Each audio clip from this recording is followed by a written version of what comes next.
SuperCoach365 podcast coming at you ahead of round number 4. Almost a month gone. Ryan Selvage here with you tonight. No Tommy Hudson. He's caught up doing, I don't know what he's doing, but he can't make it here tonight anyway. So flying solo tonight, and we'll chat all the team list news, trade activity, and answer your questions as we usually do as well. So we're going to push on. A little bit different format tonight. Now, before we do get into it, a reminder to follow us across the socials at SuperCoach365 if you are listening on your podcasts as well. Give us a 5-star review, a thumbs up, a like, a follow, all of that. And if you are watching on YouTube, please hit the subscribe button.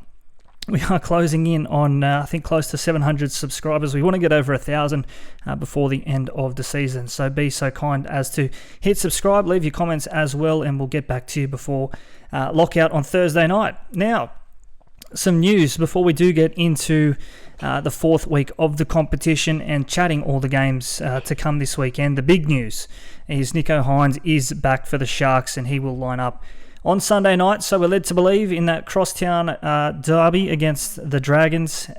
Big news for SuperCoach. The best player in the game last season returns here in round number 4. So he looks to have recovered from that calf injury, which kept him out of the opening 3 weeks, but he will be back here. And don't the Sharks need him? They were pretty disappointing against the Raiders last week. Good news for the Sharks, not so good news for the Cowboys, another top 4 team from last season. They're going to be without Ruben Cotter for a couple of weeks. NRL physio reporting that he has some sort of meniscus strain or a tear even, so he could be out for up to 3 weeks, and usually that sort of injury requires surgery as well. So not good news for the Cowboys, who are like the Sharks. They've continued to struggle in the opening 3 weeks of the competition. Some good news, though, for super coaches at least, is Bryce Cartwright has been named to start again here in the first game of the week, which we'll get to very soon. The Eels and the Panthers. Ryan Madison back, which sees Matt Dury relegated to the bench, although, geez, he looked to have suffered a pretty nasty injury himself. Left the field I think it was the second half against the Seagulls the other night. The NRL physio was reporting suspected ACL, or at least a kneecap dislocation. So the fact that he's been named to play the next week, I find it a little bit confusing, surprising as well. So keep an eye on that in the lead up to kickoff on Thursday night. As you can see, for those watching on the YouTube tonight, my rank from last week, I actually copped some red arrows. 1,105, my score from round number 3. I actually thought that was quite good compared to a lot of others in my leagues. So I was genuinely shocked that I saw red arrows on Monday morning when lockout ended. Tommy, he's actually in front of me. So I think my overall score is 3,315, well inside the top 1%. But Tommy 3,319. So between us over the course of 3 weeks, there's 4 points which separates us, which is pretty exciting. We're off to a good start here to kick us off in the new season. As we say, proudly brought to you again this year by topsport.com.au. If you are having a play on the footy this weekend, or any time throughout the year really, do so at topsport.com.au. You can use the code SCoach365 when you sign up. If you haven't already signed up, I'd be shocked if you hadn't, because one of the best bookies in the country. But if you are going to sign up, use that code SCoach365. Tell them that we sent you there, and they'll look after you well and truly. All right, let's talk a bit of footy and some team lists news as well. The first game, like we say, the Panthers, they head to Parramatta to take on the Eels, who are still winless. Winless dating back to as far as last year's grand final. First time we see these two teams go together since that night in October last year. For the team list, as we say, Ryan Madison is back. Jack Murchie, he's out, as well as Dury relegated to the bench. Murchie with a head knock. And for the Panthers, look, it's pretty much the team that you'd expect to see here. Scott Sorensen is back from a head knock, which sees Matty Eisenhuth back to 18th man. SuperCoach sense, look, I guess the news from last week around the Eels was Jermaine Hopgoat. I think he's been relegated back to Hop good. At times he was Hop shit. Obviously had a rough night, and for those who captained him last week, it was pretty disappointing as well. So if you managed to not captain Hopgood last week, it was getting to that point, wasn't it, where even though it was a Thursday fixture, you suddenly had to start to consider him as a serious option, even against the likes of Tommy Turbo and Ruben Garrick away from home. He holds that 13 jersey, which is impressive. I think he deserves to. After what we've seen from him to start the year, Ryan Madison named on the edge importantly there. News around Nathan Cleary. Now, for those who held him after the bye and intend to do so until the origin period, I think he's got a pretty high break even. Let me look that up while I talk. But would you sell Cleary? I don't think you would. If you're still holding him at this point of the year after the bye, knowing that they have a good run through until that round 13 bye, which Penrith will have, I think you just have to hold him for now. So I'd be keeping hold of Nathan Cleary. Some other Supercoach relevant names there for the Panthers, probably Stephen Crichton. I'm not sure of his break even, but coming off an 80 point score last time out. So look for him to do good things here again. What do I think of this game as to who will win? Parramatta getting an 8.5 point start. I think at home, they're going to be desperate. I think that's probably a little bit too much. Panthers, they haven't been as free-flowing, as clinical as the Panthers that we've come to expect in recent seasons. So two teams here desperate to right their ways after below par starts to the season from them both. Give me the points in this game. I'm happy to be with Parramatta with the start here. Looking to the next game on Friday, the first game on Friday night, the first of two, Melbourne Storm back at home, and don't they need to find something back at home against the West Tigers, who themselves struggled at Belmore last weekend. I think the way that the Storm lost last week was really disappointing. Led 24 points to 12. They conceded a try right on the stroke of half-time and two quick ones on the other side of the break, and they lost a game that they really should have wrapped up there. Rarely do you see Melbourne do that. Now, as we go to air tonight, the judiciary is well underway. Jerome Hughes, he's seeking that dangerous contact charge to be downgraded against Tanner Boyd. So still waiting for news there. We'll update you as that comes to hand tonight. So he is named in jersey number 7. The big news that he will be partnered by Cameron Munster, who returns at 5'8". So we're led to believe at this point. Anyway, Tyrone Wishart retains that 14 jersey, and in the extended reserves, Jonah Pezzett drops back to jersey number 22 after his starring role on on debut against the Titans last week. So Jerome Hughes there in 7. Pezzett could very easily come back in. I would expect him to. Looking at the rest of the bench there, Alec McDonald, Tarek Sims, Bronson Garlick. I think that Pezzett would come back into this team if Hughes was to be found guilty and to be suspended later tonight. Otherwise, Will Warbrick, Supercoach relevant player, retains his spot on the wing despite some underwhelming performances. I think George Jennings is getting close, so keep an eye on that in the weeks to come. He may be replaced there. So I think Warbrick's still got a break even around 16 or 17. He just needs one try. We saw what happened with Calm Pereira last week, and suddenly he's got a massive negative break even again this week. So I wouldn't be tempted to trade these guys out yet. We said a couple of weeks ago, hang on, the tries will come and the points will flow on the back of that. For the Tigers, look, they were terrible against the Dogs the other day. They rallied late, but I think that game, the Bulldogs had clocked off late in that second half. A lot of the points came off the back of Brendan Wakeham coming into the team, and that's where he starts. Started off the bench last week, but he will wear the 6 here against the Storm. Adam Dewey, another Supercoach relevant name, owned by about 30% of all Supercoaches. He will be moved back to fullback with Luke Brooks still in jersey number 7. Isaiah Papali'i is back for the Tigers. That'll help their cause. And John Bateman still on an edge with Fanua Bole in jersey 13.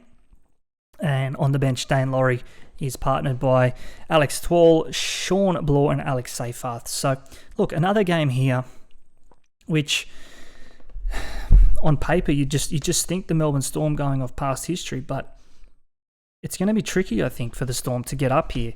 They're really missing the likes of the Bromwich brothers and Felice Kafusi as well. I think everyone thought when they moved on to the Dolphins that there would just be that next wave of stars being unearthed by Craig Bellamy and the Melbourne Storm. just taking a little bit more time than they would be hoping for. I guess the shining light amongst the poor performances of late has been Harry Grant. Scored 105 on the weekend, which if you're an owner and you captain him, you would have been very, very happy about, and very happy if you didn't loop Tom Trbojevic early on Thursday with 103 against the Eels. Just looking here, topsport.com.au. Now, this game is currently suspended in terms of the betting as we go to air, as Jerome Hughes, as we say, is at the judiciary. So those markets will change whether Hughes is in or out. Could be close to $1.90 if he's out. I think it'd almost be a toss of the coin job, and the Tigers would be looking to bounce back here. So we'll check in that at the back end of the podcast when we know more about Jerome Hughes. Also on Friday, now this is the blockbuster game, isn't it? The Battle of Brisbane Derby with the Dolphins, the undefeated Dolphins, the best club in the history of all time. Undefeated, that is 100% winning rate. The Dolphins, look, they'll probably face their toughest test here against the Broncos, who in the space of 9 minutes last week against the Dragons put on 22 points with no small thanks to the man who wears the number 1, Reece Walsh, and he will figure heavily in trade discussions tonight. Still no Corey Oates, of course. He'll be missing 4 weeks on end still. So Jesse Arthurs holds that place on the left wing. Ezra Mam and Adam Reynolds in the halves. Look, this Broncos team, it looks pretty settled at the moment besides that injury to Oates. I don't see this changing a hell of a lot outside of injury and suspension this year. This looks like a team that can really challenge for the top 4, inspired by Payne Haas and Paddy Carrigan up front. They're doing great things, For the Dolphins, though, news just in that Felice Kaufusi will miss the next 4 weeks. He was unsuccessful in his attempt to get that charge downgraded, so Kaufusi gone for 4, which is a real shame because he has been one of their best, if not their best player in the opening 3 weeks of the competition. Still here on the SuperCoach, relevant names from the Dolphins. The Hammer pumped out a 55 the other day. I think he's still got a negative break-even score. We'll check that. Yes, -5 break-even. He's already made 95k with a projected score of 49 this week. He's probably looking to make close to another 50,000. So if you've missed the boat on Hammer, if you haven't traded him in yet, there's still time. But tough game here against the Broncos. Same for Jermaine Asako. I think you'd be wishing that you went on those two particularly in recent weeks. Tessie New, probably the one that on the back of that 100 last week, scored a hat-trick. You could probably expect more from Tessie in the weeks to come in terms of some cash generation there. Tommy Gilbert, a good score last week. I think he got about a 67. So justifying the price of those who bought him in. He looked, I won't say underwhelming in the first 2 weeks, but last week was a real sign of what Tom Gilbert can do. Silenced a lot of critics last week, I feel. Connolly Lemuelu, he gets the start in jersey 12 with Kenny Bromwich. This is before the suspension even to Felice. Kenny was named in the prop forward position. So, I mean, looking at the makeup of the bench here, I'd probably expect Kenny to shift back to an edge and Jared Wallace to start in the front row, or even a Mark Nichols. So, Kenny named in 10, but I wouldn't be shocked if he plays on an edge there. Now, we said this would be the Dolphins' toughest test. The bookies at topsport.com.au expecting it to be exactly that. So they're actually the home team here. Dolphins, $3.65 head-to-head. The Broncos, $1.28. The Dolphins are getting a plus 12 start. So, yeah. I think that news of the suspension to Felice Kaufusi has just shifted that market slightly. I think this is about a 10.5 point start before he was named out. So 1.5 point sway there towards the Broncos here, $1.26, as we say, topsport.com.au. Now, Saturday afternoon footy, we'll check in here. The first game, there is only 2 games, it looks to be, this Saturday. We may get 3 games on a Sunday with the Warriors to host the Bulldogs over there. So just 2 games on Saturday, the Cowboys and the Titans. The Titans, look, as we said about the Storm, they found a way to lose the unlosable. Well, maybe the Titans found the way to win the unwinnable at 24 points to 12 down in that heat. Inspired by AJ Brimson, in no small part, Kieran Foran surprisingly spent a lot of time off the field. Tanner Boyd, Chris Randall in the spine as well. So they chipped in where it mattered. Brian Kelly is back in jersey number 3. So I don't think he played last week. I could be wrong there, but I think Sami could have been on the wing. I'm not sure anyway. I don't think he's a real Supercoach relevant name, with all due respect to Brian Kelly. Tino has been pretty underwhelming as well. A couple of mid-50 scores. David Fafita, the real Supercoach name here, just a 40-something last week, well below what you'd be hoping for if you own David Fafita. For the Cowboys, geez, they've been, I keep using the words like underwhelming, disappointing, and you can probably throw all of those words when you're talking about the Cowboys. Valentine Holmes continues to shine. I say that on the back of his 67 last week in a beaten outfit. I think 67 from your centre wing option, that is gun territory. That's premium. That's what you're paying those big dollars for. Reece Robson again, another big score with an 85 last week against the Warriors. I'm just going to look this up here in terms. I know he scored a try last week, Reece Robson, and he scored a couple of tries already, or at least had a try assist in round 1. His scores to start this new year, Reece Robson: 74 in round 1, 45 in round 2, and 85 in round 3. 58 base last week. So, look, playing 80 minutes, I said that he and Granville could coexist, and I've been happy I backed my gut here with Reece Robson, because outside of Harry Grant, Reece Robson has been the one, I think, and that's the way I was leaning early in the year. I don't see that changing. The Cowboys, they're not winning games, or the ones that they are winning, like the one in round 1, it was only just, but Robson's still finding a way to chalk up those Supercoach points. So I couldn't be happier with Reece Robson and Harry Grant there at number 9 for me. We might leave that game there, though. Second game on Saturday. This is going to be a blockbuster, this one. All eyes on the 2 number 1s, Latrell Mitchell and Tommy Trbojevic. This is why you pay the money to go watch the Superstars, isn't it? So this one, 7:35 p.m. at Accor Stadium on Saturday night. Rabbitohs led 10-0 against the Roosters. They just couldn't hang on there. A couple of injuries up front last week to Shaq Mitchell and Junior Totola. So just looking at their forward makeup here, Saluka Fafita, where's number 8? Tom Burgess in 10.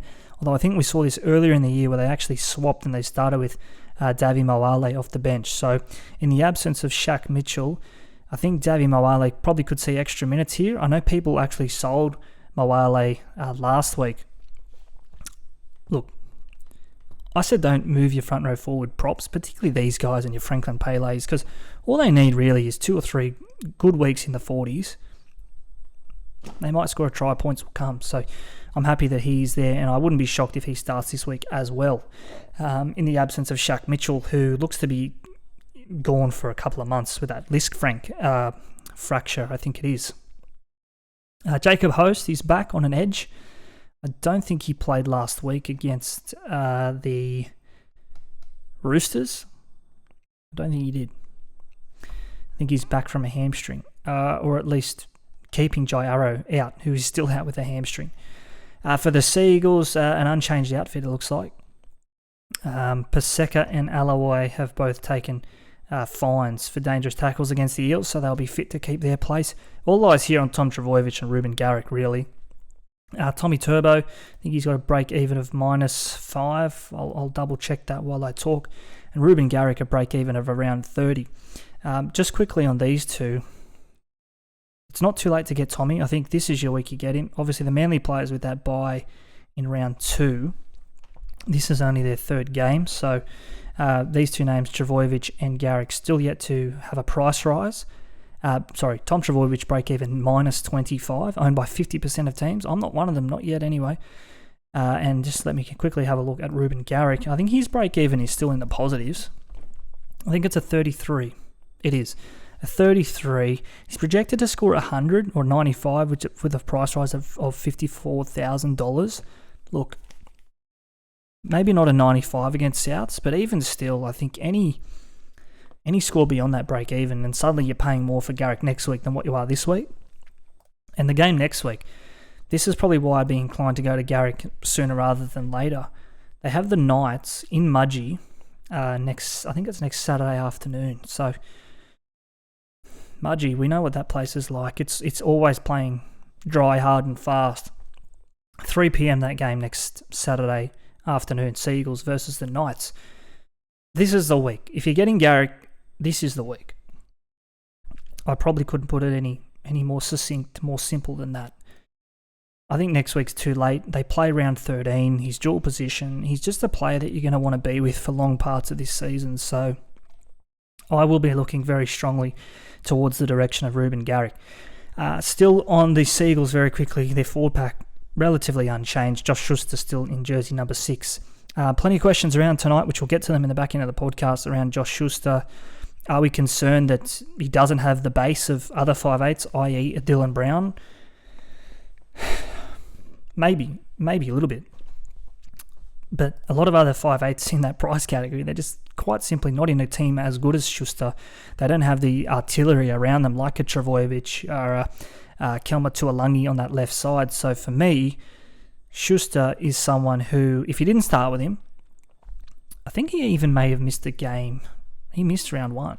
So he's not going up in price this week. If you want to have one more look at him, I wouldn't be against that. But I think much like last week, I called it moving week last week with the trade boost, I think some others will continue to trade boost this week. So Schuster could be a good option there, even downgrading from some of those other falling options at the 2RF slot.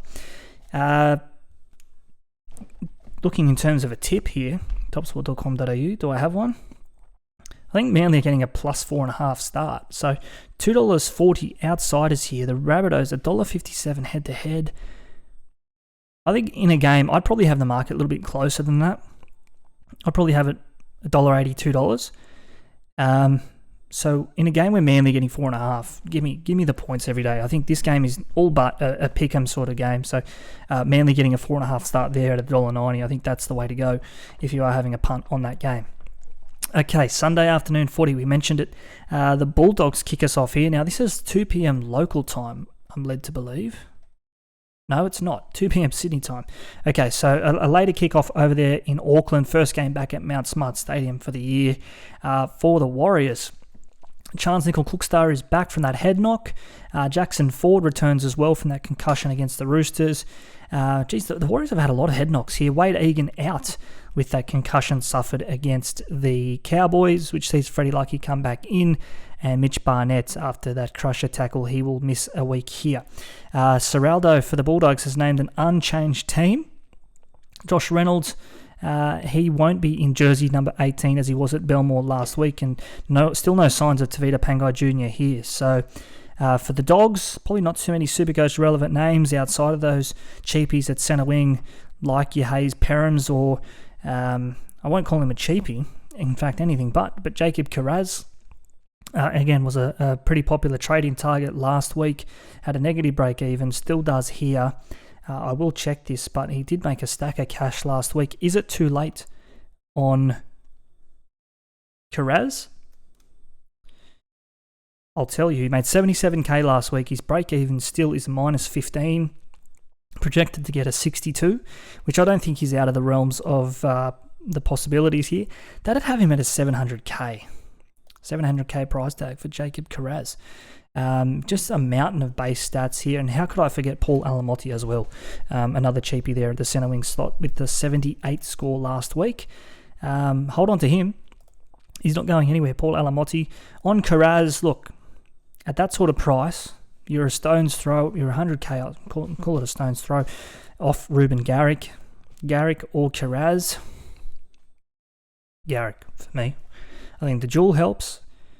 I'm not sure the Dogs play round 13. Let me check that. But I think that the dual position certainly helps Garrick come those rounds where we are going to be missing players. So Kiraz, for what it is worth, and the Bulldogs for that matter, round 13, they have a bye. So that probably helps to answer that question as well. I know that will be a popular one when we get to the talking points at the back end of the podcast. Okay, still here looking at this weekend's fixtures, though. The 4 p.m. kickoff on Sunday is the Knights and the Raiders. So, again, The Raiders managed to find a win last week against the odds against Cronulla. They were at home, but they weren't the favoured team to get the win on the night. They did so in the absence of Nicho Hynes. They played some pretty good footy themselves. The Raiders, look, in terms of your SuperCoach names that jump off the page here, I think maybe not so SuperCoach relevant, but Josh Papali'i is back. How does that affect or impact, or does it potentially even help Joseph Tapine, who has had to shoulder much of the load to this point? Hasn't been his dynamic, explosive offloading self yet, Joey Tapine. So, look, a lot of questions as well, Tapine or Tohu, or Payne Haas even, because of an injury to Ruben Cotter, or looking to upgrade from Stefano Utokumano. I'm going to answer that back into the podcast. Let's keep this rolling for now. Of course, Danny Levi's broken jaw sees Zach Wolford start in jersey 9 and Tommy Starling still to come off the bench. So they like him off the bench, and he was pretty good last week, Tom Starling. A couple of try assists against the Sharks. For the Knights, Lockie Miller, look, he produced what we know he could last week against the Dolphins. A couple of tries, a score in the 90s as well. Greg Marju back in jersey number 5 at the expense of Dom Young. He's been pretty poor, Dom Young, defensively at least anyway, and obviously he's moved, he will be moving on to the Roosters next year. So, look, maybe they're an eye to the future there with Greg Marju in place of Dom Young. We did call out Lachlan Fitzgibbon last week. He did have a break-even of -8 this time last week when we did go to air, and we sort of said, as bad as the Knights have been, he had been a shining light, and he had scored a couple of tries in the opening weeks, but that's what you get, isn't it? With those edge back rowers. He made 58k last week, projected to score 58 against the Raiders here, and that would see him go up in another $30,000 there. That break even of 24, of course. So look, more than achievable, that break even. The projected score, I'm not so sure without a try that he hits those heights here. But every chance, again, as we sort of said, he's on that left edge, that favoured left side, and we saw him link up with Miller last week as well. So he's always going to be in the picture there. Just the other team news, Daniel Saifidi will play. Jaden Brayley returns from his head knock, and Tyson Frizzell has been named amongst the reserves. So he will be pushing to make a return from that ankle injury suffered against the West Tigers. Our last game here on Sunday night. Geez, we got through them quite quickly. Actually, before we do, let's just jump back there to the Knights and the Raiders, topsport.com.au. How does Tristan and the boys see that one? The Knights at home, outsiders, $2.75, and the Raiders $1.45. The Knights at home getting a 6.5 point start. I think the likes of Jackie Whiten and Jamal Fogarty there, probably a little bit more experienced, you could say, rather than Hastings and Gamble, who just play there. If it's not their second, it would be no more than their third game together in the half. So probably favour the away team there, although Knights at home, Sunday afternoon footy, they will be out there in the numbers, the Novocastrians. Okay, last game here, before we start talking teams and trades and a couple of your questions here, the local derby, and of course we mentioned the likes of Nicho Hynes returning this week, and that's the big news of the week, isn't it? Nicho Hynes, $900,000. Look, it's a price tag. It is a price tag, but people were happy to pay that for Cleary at the start of the year. I think there was more question marks around Cleary than there were Hynes. That's why I was happy to go without them both.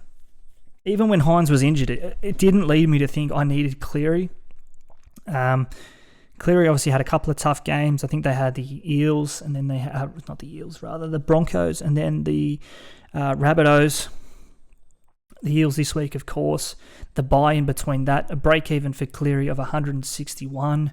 He just hasn't fired. The question marks I spoke of were obviously around Api Coruscant leaving the club, new hooker duos in Kenny and Sonny Luke, and then the impact of Api Coruscant, Viliami Kikau not being there on that left side. So I don't think those question marks exist here with Nicho Hynes.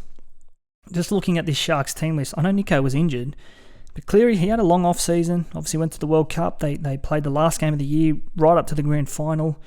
He played every Origin. So Nicho Hynes, I think while he is coming back off an injury, The Sharks wouldn't be rushing him back, I don't think. Trindle has been good enough there in the 7. The fact that they lost last week wasn't due to Braden Trindle, I'll tell you that. So Nicho Hynes, would I be diving in at the price? Am I hesitant to? Without saying yes for certain, I think you can get a gauge on the way I'm feeling about Nicho Hynes. I don't think there's the worry, the concern about the price tag. He is the price tag because he is so good. The Sharks, away from home here. This one at Netstrata Jubilee Stadium, topsport.com.au. How do they see it? I would think that the Sharks would be narrow favourites here. They are favourites, in fact, more than narrow. $1.50 the Sharks head-to-head. The Dragons $2.60 outsiders. The line, 5.5. Give me the Sharks at the minus. I think they bounce back here. They're a different team with Nicho Hynes in it.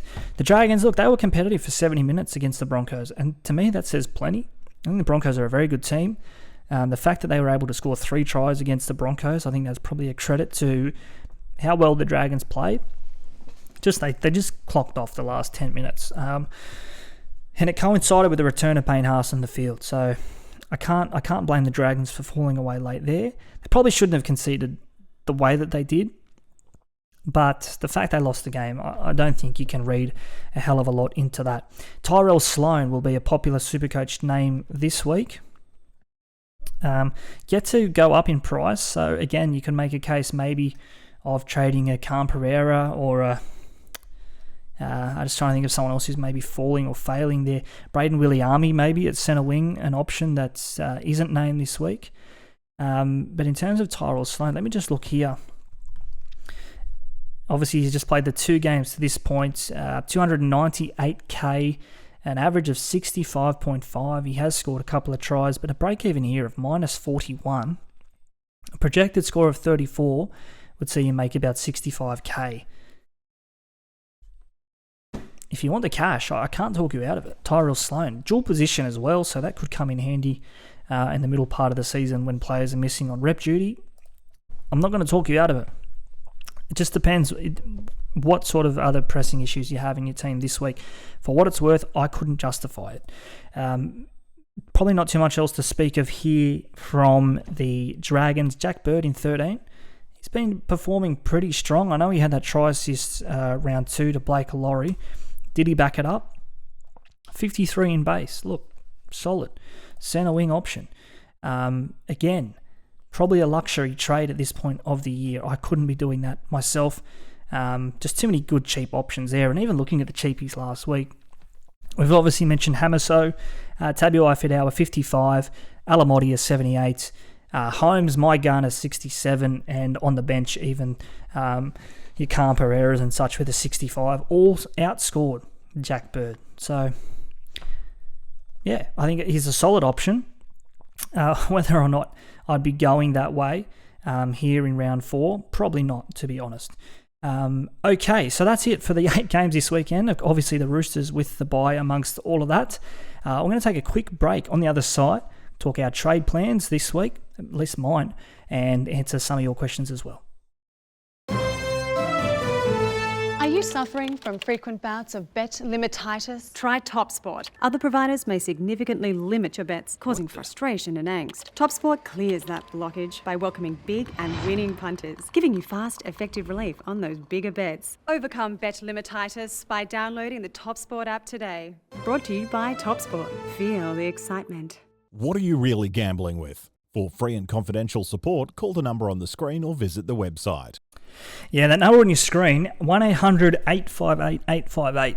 If you are having any dramas, just give it a call and gamble responsibly as well. Okay, let's talk some trade plans. Now, just a little bit firing from the hip here tonight. I'm just going to throw up my team on your screens as it was for round 3. There it is, Fins and Tins.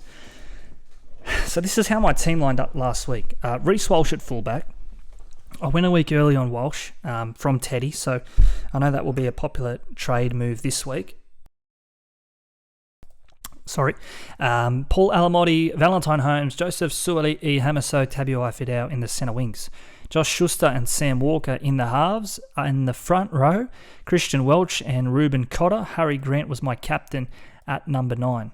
In the back row, Teague Wilton, Jacob Preston, Jermaine Hopgood. Hopgood was actually my vice-captain, so look, glad I didn't have to consider looping because I probably would have copped Warbrick's 10 off my bench. So even 14, even if that was the case, if he went 120, I would have been hesitant. You're going to need a real big score to be able to loop this time of year. AJ Brimson was one of my playing reserves, so to Adam Dewey, Jerome Hughes, and Reece Robson. So, look, I was pretty happy with the way I scored. As I said, I scored 1,105. I had 756,000 in the bank with 42 trades remaining. So, look, as we go to wear tonight, I'll be honest, I haven't made my trades yet. I haven't settled yet.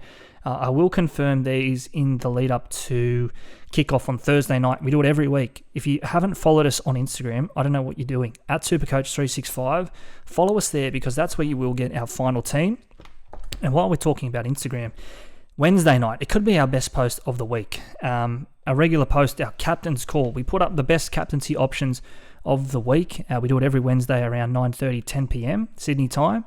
For what it's worth, look, if you're going to read one of our posts during the week, this is the one. On your screens here, you'll see it. This is a post from last week. Had Tommy Trbojevic, of course, scored 103. Hopgood, look, the less said about him, the better. But Tommy Trbojevic, Harry Grant, and Reece Walsh were 3 of the 4 that we mentioned here. 3 of them scored 100. So, you know what I mean? That's the place where you get your good oil on a Wednesday night before our final team list on the Thursday. My early trade thoughts. A lot of it will come down to whether or not Jerome Hughes is suspended at the judiciary tonight. I'm just reading here, NRL.com. So still no news on Jerome Hughes yet. If Hughes is out, obviously I have Hughes and Walker both not playing this week. So it makes that decision to go to Nicho Hynes almost a no-brainer. You just have to take the risk for mine. As I sort of said, there's not those question marks, the same ones around Hynes as there were Cleary to start the year. Trusting my gut. I think Nicho is, you got to get him. Got to get him this week. Think of it. If it was round 1, you'd be playing with him. You'd want to be playing with Nicho Hynes. You'd find a way. Same as for Reece Walsh last week. Look, people said I went a week early. At halftime, it probably wasn't looking great against the Dragons, but you go early on these players that you feel can take you to places that other players can't. Reece Walsh is certainly one of them. Nicho Hynes is even well and truly more so. So, other names here, obvious ones that I'll be getting in this week, Tom Trbojevic. Probably looking to shift on Brimson. Potentially, I could even get rid of a Matt Dury if he's an out on Thursday. So again, I might not be making these trades until the Panthers Eels team lists come out at 7 p.m. on Thursday night. So via the duels, I could get rid of Dury, shift Schuster up to 2RF, Brimson to 5/8, and then have Tommy Turbo there. So bit of action for one trade. I'm also really big on Garrick. Now, I did boost last week, and would I use 2 boosts in a row, knowing that we do only have 5 the whole year, and I would have spent 2 inside the first month? I said from earlier in the year, I'm just going to trust my gut on all of these moves. My instinct tells me I want Garrick. I definitely want Turbo, and I definitely want Nicho Hynes. I could save the boost and not have Garrick this week, but as I sort of said when we're doing the Manly Rabbitohs preview, you're paying more for him next week anyway. So, look, you can juggle all of that and come up with your own answers. As I sort of said, a lot of these trade moves will depend on the success or failure of Jerome Hughes at the judiciary tonight. Early thoughts on captains for this week. It's going to be very tough. Would you captain Nicho Hynes in that last game against the Dragons? Definitely has to be an option. I don't think it's the best fixture necessarily for Turbo and Garrick this week at the Rabbitohs. Saturday night, there is a bit of rain around Sydney this week, so it could be a wet, slippery ball. The Rabbitohs, they're going to pressure Schuster, no doubt. So I don't know if I love that game for the Seagulls. Nicho, possibly an option Sunday night. Harry Grant, it's hard not to be with him early in the week against his old club. And if that's the case, you probably just have to leave the vice-captaincy on a Hopgood on Thursday against the Panthers. So, look, as we sort of said there as well, all of our captain's options, our best thoughts around your double point plays will be on our Instagram on Wednesday night. So probably today as you listen to this on a Wednesday, recording on a Tuesday of course, but check our Instagram on Wednesday night, first thing Thursday morning as well. You'll find it there. Now, bit of a shorter episode tonight. Just going to find some of these questions via our Instagram DMs. There are a couple here, so I might be able to spend a little bit more time on this tonight. Okay, Rugby League on Instagram. All of this, of course, via the DMs. We put this up on a Tuesday on our Instagram. You can hit us here. No voice messages this week, which I'm shocked because that segment's been flying. Okay, Rugby League says here, would you trade Cam Murray for a mid-back rower for cash or trade Val to Sloane? I'd probably be trading Cam Murray. I don't know his break-even, and look, forgive me, I'm a little bit hampered tonight without my little mate, who usually sort of plugs the gaps here around break-evens and such on these questions. But Cam Murray, I don't know, without knowing for certain, I know Rabbitohs have a heap of injuries there, so he's probably going to play bigger minutes and ask to be run the ball, run first and pass second. Sorry is what I was trying to get out there. I don't want to trade any of those guys out, if I'm honest. If they are both bleeding cash, one more than the other, I'd probably trade Cam Murray, even shift up a Schuster to 2RF and open up the door for a Munster at 5/8 if you can go about it that way. Alex Brigo says, is it safe to stay with Matty Burton? I'm going to say no. And probably for the same reason as to why I didn't start the year with him. I'm not sure on Matt Burton as a Supercoach player. I'm really not sure on him. He had a great game. You watch that game.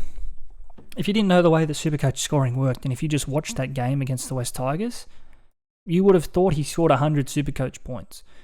I think he got a 69, or at least he was definitely in the 60s. I'll check. 76. Okay, he's upgraded 76. If that's as good as he can play and score a 76, I don't think he's got the big score in him of that 100 plus, like your Munsters, your Browns.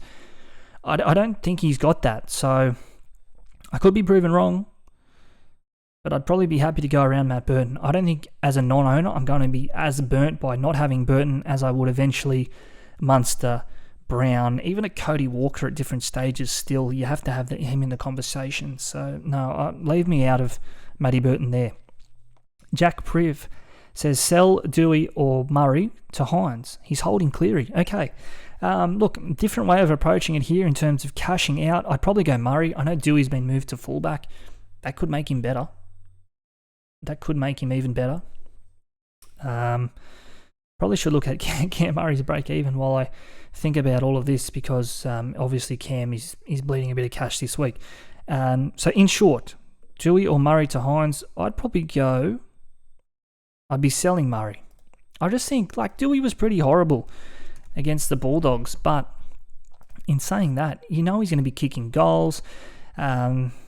He's a run-first sort of player. Getting back to fullback and playing a bit of ball playing and running at a broken or at least a staggered defensive line, it could be better for him at fullback. Cam Murray's break-even 115.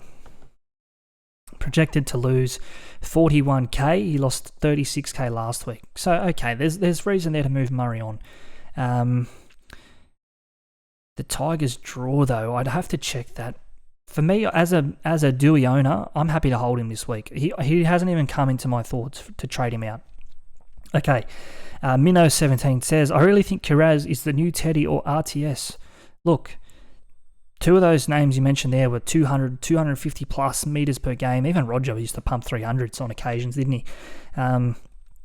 Kiraz, look, he probably doesn't have the ceiling in terms of try scoring, try assists of those other two and that they've had in different stages throughout their career, but certainly I can't knock his base involvement. So I think he got a 68 in pure base the other day, Jacob Kiraz.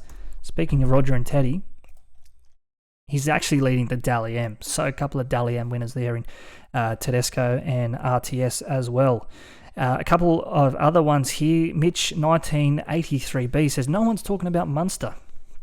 Look, I watched an Instagram live video. He was live on Monday night with Ryan Pappenhausen. The two were opening some footy cards in one of their side hustles they got going on down there.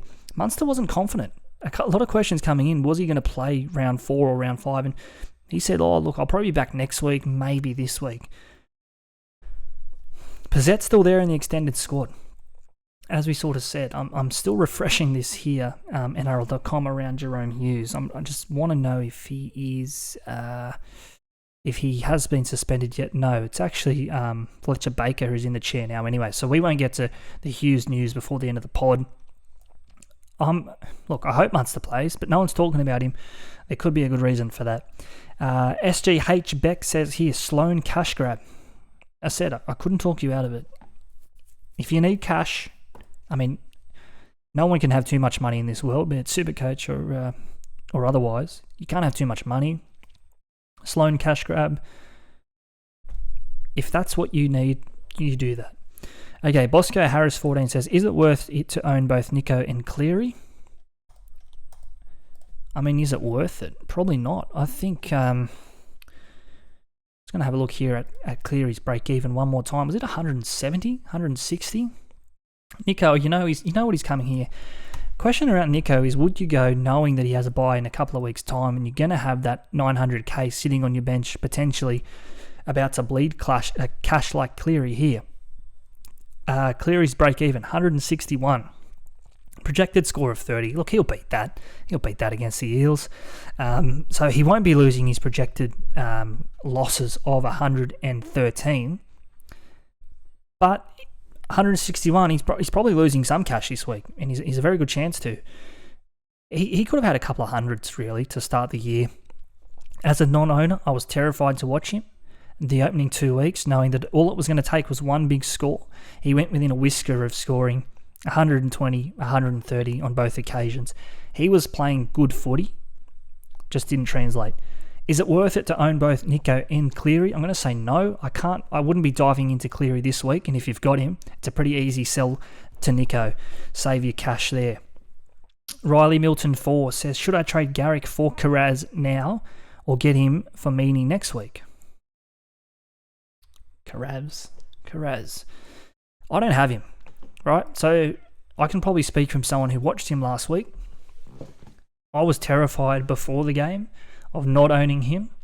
During the game, I wasn't really that worried because the Bulldogs, they're so left side dominant. You obviously saw the impact that Addo-Carr had, Alamotti had, Matty Burton, as I said, it was probably one of his better games in a Bulldogs jersey. He's got the base points, don't get me wrong, and he had that massive score against the Storm. What was that, 140 odd? Should you get him for Garrick? No, I wouldn't. I wouldn't be trading one for the other. Well, I think Riley says here he owns Garrick and going to Carraz. No. Keep Garrick, mate. Come on. Jai Christie 1 says, Adam Reynolds and Reece Walsh a must-have. I don't think that either of them are a must-have. I think Walsh was a luxury to have last week. He'll be one of the most traded in players this week. I'm glad I went him a week early. Was I worried when he was on 0 at halftime? Yeah, I was. But at full time, I mean, that's why you buy those players, because of that ability to score quick. Adam Reynolds, would I buy him? Probably not. I think that as good as Reynolds is in real life, I know he got a ton last week with a couple of try assists. I'm just hesitant. I wouldn't want to have too many Broncos assets, particularly in the spine. Like, I could justify a Walsh and a Payne Haas or a Carrigan, or even if you were going left field at centre wing, a Herbie Farnworth or a Staggs. Would I want both Walsh and Reynolds and being so Broncos dependent? Probably not. So are they must-haves? No. If I'm picking one or the other, I'm probably going Walsh, just to stay with the pack, and there's other options there at halfback around Adam Reynolds. Another one here, Adam Reynolds for 3 or 4 weeks, then you go to Hynes. Draw is juicy and Sharks have the bye. I think the last 2 questions, or 2 of the last 3 questions could answer that. That one from Cam Moon. Again, I just go to Hynes.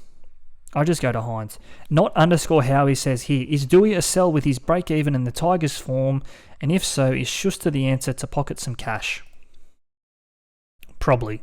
But I already own Schuster, so I wouldn't want to be going from Dewey to a Katoa. Like, we saw Katoa was pretty lucky to finish with 50-odd or high 40s the other day with that late try assist against the Knights. I'd be happy just to keep Dewey. I want to see what he's got 1 week at fullback. He's got a break-even of 101. If he bleeds 30k this week, then you move him on. It's not panic stations to have one more look at him. The Storm haven't been that good, to be honest.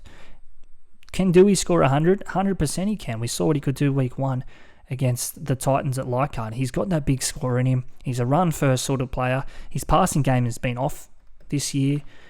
At fullback, gets every chance to show us what he truly can do. Wal Bundy here says Val Holmes to Garrick. If you can make them both work somehow, I'd prefer that. If you wanted to go one or the other,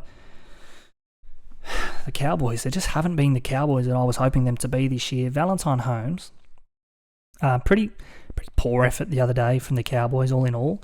Val still managed to get a 67, a break-even of 94 this week against the Titans. At home to the Titans, no. I'd be keeping Val, to be honest. Even knowing that Garrick has such a good couple of weeks coming up, I think it's a bit sideways for me. Okay, some other ones here. Max Freeman says, I'm dropping Teddy for Walsh this week. Look, that was the move. I think the move was last week. Maybe I got lucky. But in saying that, I think that was the play last week. You're not chasing last week's points by getting Walsh. Just trust your gut. Johnny Renara says, keep anti-podding Grant and get Hynes, or just grab that turd, that dirty Storm turd. Look, I like Harry Grant. He's done me a great job. You see him there, proudly sitting on the Fins and Tins team list tile, as you see it on YouTube here. Do you get Harry Grant? Look, people were salty that he scored a last minute try in Golden Point against the Eels in round 1. 830 odd K. That's why you pay the money for him, because he is so good. He's averaged 90 after 3 weeks. Back at home here against the Tigers, it looks a hard fixture not to own Harry. Would you anti-pod him to get Hynes? Probably not. And that says a lot, because you know how big I am on Hynes at the moment. I'd actually probably prefer Grant. If you don't own Grant, I think he's more of a priority than Hynes. Again, sort of talking through my own team here. Okay, Dan Sharpie, we've got a couple of more questions here. We'll finish with maybe 2 or 3 more. Dan Sharpie says, considering both the draws and break-evens, is Teddy to Walsh a good move? Yes, watch last week's podcast. Adam Blundell says, Nicho Hynes comes straight in. Thank me later, boys. Adam, I think this is why you're such a big fan of this podcast and why I'm such a big fan of you. We just see things the same. Nicho, if he comes straight in, you're not going to be disappointed. Another one here, Holmes to Garrick. No. Don't get me wrong, I think Garrick's a great option. But would I do that exact trade, Holmes to Garrick? No. That one from Anthony Dallas. Okay. 2 more here from the Tiger Shark podcast, another SuperCoach podcast. You can head on over and listen to them at the end of this. Is it worth using a trade for Cotter to Haas or wait? Yeah, I'd be using a trade. Personally, my team, I think I can find a way around it this week, just running Davey Moali there at starting prop, just because I think there's other pressing issues there. So I wouldn't personally, but I wouldn't be against it if that's the way you wanted to go. And one more here before we wrap this up. Nolan Clark says, who is more important to have this week, Jacob Preston or Payne Haas? This week alone, I'd be saying Jacob Preston. I think he's about 302k. Looks to have shored up that right edge spot at the Bulldogs. Break even of minus 62. He's a try scorer. He's made $100,000 last week. Projected score of 47 here to make another 100,000. All right, we're going to leave it there. Thank you to everyone who's listened. Bit of a different podcast tonight at SuperCoach365, right across the socials. That's where you'll get our final trades and teams for this week. On behalf of Tommy and myself, thanks for following along, listening again this week. See you next week.